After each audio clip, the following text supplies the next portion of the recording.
guys, welcome back. We're doing another special episode of Year of the Full Moon because it's the only type of videos that anyone actually watches on this channel. And I thought they were over, too. Yeah, no, it's never going to be over. It's never going to be over. That's the issue. Not with Full Moon because they just keep on pumping them out. They've been coming out with a ton of movies recently. They pump them out, we'll watch them. So. This is the first one since Blade the Iron Cross that actually is like Puppet Master adjacent. Really had tied into our whole Puppet Master thing. Because we did Demonic Toys before, now we gotta do a new movie called Baby Oopsie, Chapter 1 and Chapter 2.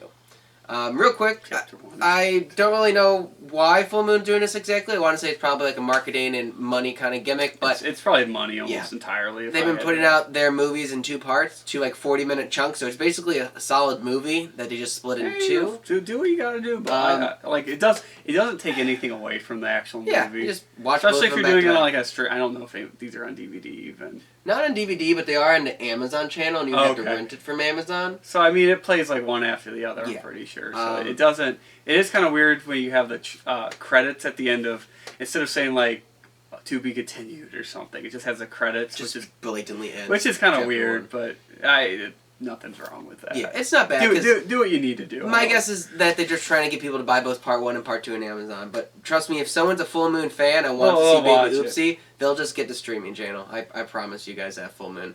Because that's how we watched it. Back to Baby Oopsie, because it's been a while. We haven't done these reviews. So this movie is technically a spin-off of the Demonic Toys series. Like, they even mentioned and name-dropped Demonic Toys. It's about this woman named Libby who's running her own like doll public access doll show. Yeah, just so it's like nobody watches it because it's public access. I mean, there's people that do watch it. There's people eating popcorn while watching in this movie, which is like, no, people don't do that. Unlike these nice TVs. Yeah, people don't do that at all. But anyway, she has her own like doll show where she just shows different things with dolls. And she gets like a doll sent to her that's Baby Oopsie, which it's the head of Baby Oopsie. It kind of looks like because she had like all the Baby Oopsie had the staples in her head, mimicking Chucky and Demonic Toys 2, and it's just kind of looks like that, sort of. Again, Baby Oopsie always looks different in every movie, so did all the other Demonic Toys. Every movie she's looked different. He, she, is it a he or is it a she? I don't know. Women keep voicing it, but then didn't it like try to rape someone in Dollman vs. Demonic Toys? And then it peed in this movie, which was weird, and it was just standing up. I know. I don't know. They don't know. They just keep going back and forth. Because I mean, I guess you could have a woman voice a baby.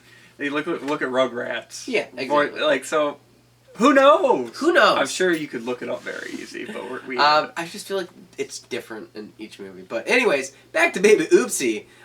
So this movie, basically she restores it and it becomes alive and it starts killing people. Eventually she finds out about it and she kind of teams up with the doll to kill people. Okay, this Libby, like, she's not a good person. Yeah, she's an awful person. Like, honestly, she's mean to everybody, but everybody else is, like, 30 times meaner to her, so I guess maybe the meanness, like, she counteracts it. Yeah, she got, like, her mom's that was her mom, right? Stepmom's a total horrible person. Yeah. They're renting the house out to this, like, attractive girl. I just say that because the stepmom and Libby are just like frumpy. Yeah. No offense to anybody, but and then there's this like, I mean, classically like good-looking girl. That's because you see her side boob and some nipple action later on in the thing. It's just a little bit, but they had to get somebody for that. So I mean, not as much as you expected though. But like, and then she gets like. She's walking to work one day and these like teenage boys mug her, and it's just like give us your money. And just hands it over. Hands her wallet over. It's just like, why is everyone so mean? She has visions of like killing them, but you know, like, oh, she's. And then it goes back, and it's her thinking with it because she picks up a freaking like metal mallet out of nowhere. Kills her stepmom, and I'm like, okay, where'd she get the mallet? So, this is a and at work she also just gets picked on. Her boss's name is Karen, which is glorious. But anyways, Baby Oopsie eventually like teams up with Libby, and they start killing people for her. But then Baby Oopsie wants to kill people that like she does like. That like the relative of her that gardens for her and the person who lives the attractive girl that lives inside her house that's renting her house and her neighbor that she sort of likes. To be fair, there are people that are really nice to her too. Yeah.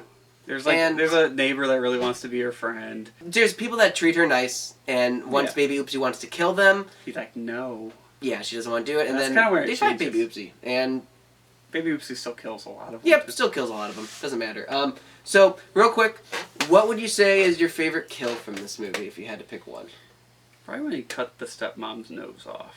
Yeah, that was actually pretty cool. It wasn't CGI too much, yes, so it looked good. She also got like a drill to her head, and you can see a little CGI was the drill in the blood, but most of the time it's real blood splatters. So her kill was just overall was pretty good. And also it's like pretty much real doll effects. Now the doll blinks every now and then and it looks kind of CGI, but you can tell that they put more effort into this than they have in more recent efforts. Like I was telling you in the Gingerweed Man, they just superimpose a mouth on the Gingerweed Man when he's talking. It looks like the annoying orange. Oh, that's awful. They actually did animatronics, and you even saw guys like in green screen suits doing some of the walking parts. But what was interesting is they've previously done it where Baby Oopsie's heavily CGI'd in previous installments. So this one was a big step up, and I would give it to them. They've even with Blade, that was the last one I've watched at least from their newer ones, and it was the last one we did. And I don't remember exactly what I said with it, but they use a lot less CGI than because they got heavily into CGI after a while, which I'm not a fan of. And it doesn't look good. It doesn't age well, because when a company does not have the budget to do it really CGI, good, which it looks bad. But I'm glad they had the budget and put in the effort to try to make this look as close to some of their older movies. Kills look good. And I don't know, what would my favorite kill be? Baby Oopsie chokes someone was their charger cord that looks kind of cool. And there's also a toaster to the bath that was entertaining. There was good. I like the practical effects of the kills, but there was not like a kill that stood out. No, there was no I'm trying to think of one that stood out from previous. I know there's in every movie. There's normally a good kill. The Toys maybe not as much. But Puppet Master did. Yeah, I mean every good slasher movie has a good at least one kill that really stands out. This one didn't. Which isn't saying that they were bad. Yeah, it's not bad. It just they didn't have the CGI blood that spurts out and dissipates in the air, which is my biggest pet peeve in movies. Don't do that. I hate that. It doesn't take much to get some corn syrup and spray it out of something, and then you get a better effect. And I mean, it can't be much more. No.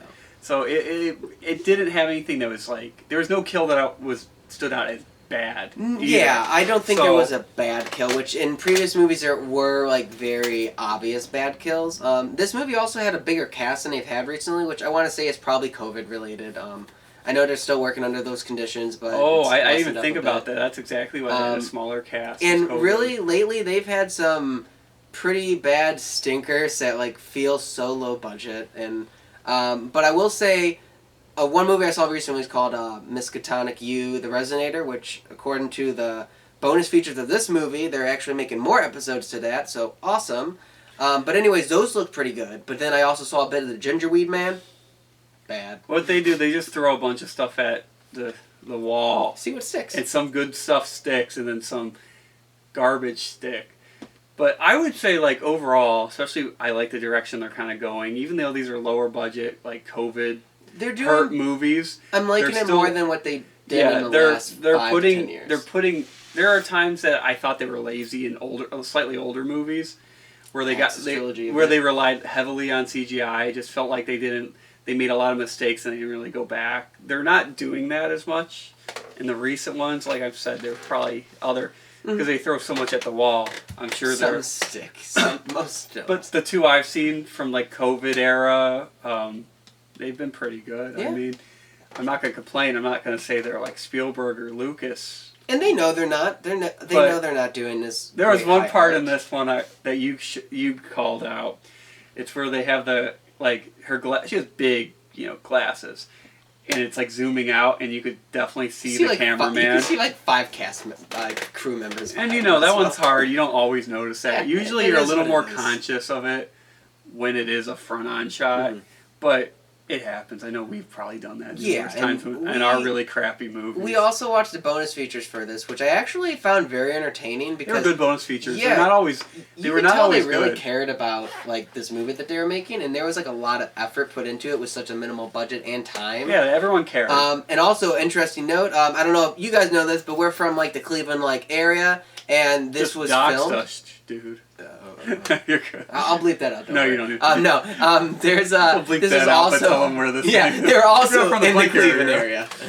Which was kind of cool. They purchased this land and this like really nice house they call Full Moon Manor, and they plan on filming a bunch of movies Definitely there. how it felt was this part of Ohio, so it was kind of interesting. Cool. They got local actors. There are some movies that shoot in Ohio and areas, so it's cool when you get to see a movie that kind of. Yeah. And this is like really cool because like what was shot in Mansfield? Was that Shawshank? I think so. Yeah, Shawshank Redemption was shot in Mansfield, which is I think 2 hours away. I think. Yeah. But this is like 30, 40 minutes away, so it's kind of cool because like growing up in the Cleveland area, having something like this, and I know this isn't like a huge budget movie. It is cool to see. I went into it not expecting a lot, and I did feel like I got a lot out of it. It was actually a pretty decent movie. And you go in expecting what Full Moon could produce, and it was the bottom good. of the barrel, and you get above the barrel. Still above Trumbo. I remember you were trying to describe like I don't want to call it a good movie. It's a movie, all right. But I think we said it's a positive movie. Yeah, that's why I'm like it's a positive movie for them because it was good. Like positive movie. I've walked away from a few of their movies and other people's movies that are just like some of our own movies. That's an hour and a half I'm not getting back, and then now it's like. It was enjoyable. Like I might watch that again. I actually probably will watch that again. And there are some that I will not watch again. Yes. I'd probably watch this one again if we had a bunch of friends over and just like it was kind of watch some of these low budget because we like a low budget horror. Obviously, we did a whole Puppet Master thing, you can tell. As you can tell, so it was I'll use the word again. It was a positive movie for them, and I hope they have more movies that coming out that are at this level. Yes. So if it's at this level, I'll keep watching them, and we don't need it to be Puppet Master level anymore. We know you don't have the budget, but just keep it at this level, and you got 2 thumbs up. So looking forward, they also are planning to make a Dr. Death, which is one of the puppets from Retro Puppet Master. He's going to get a spinoff. I don't even remember any of Retro Puppet Master. So we'll see if that actually happens. I noticed with Full Moon, it's a lot of, hey, we're going to be doing this. Deadly 10. And then they didn't happen all Well, the way. I get that. That was COVID. Deadly 5. But there was a few Puppet Masters like, oh, this is a new Puppet Master coming out, and then it wasn't. So, which, I get that. You sometimes a script changes enough, and you're like, I got to redo this to a different extent. So we'll see. We never know what they're up to, but I do look forward to whatever they. I don't even pay attention, so I don't know what they have going on there. So I will keep us in the loop, and we will keep you in the loop. Lucky you and lucky us. Also, looking forward. We're thinking about next year because we didn't do a Year of the Full Moon this year. I did something on my own called Year of the Demons. Year of the Full Moon took forever. It did. I remember we started it and then COVID happened and we didn't do anything for like 2 months. It just kept on going because we're like I didn't even see him for like 2 months. It was just weird.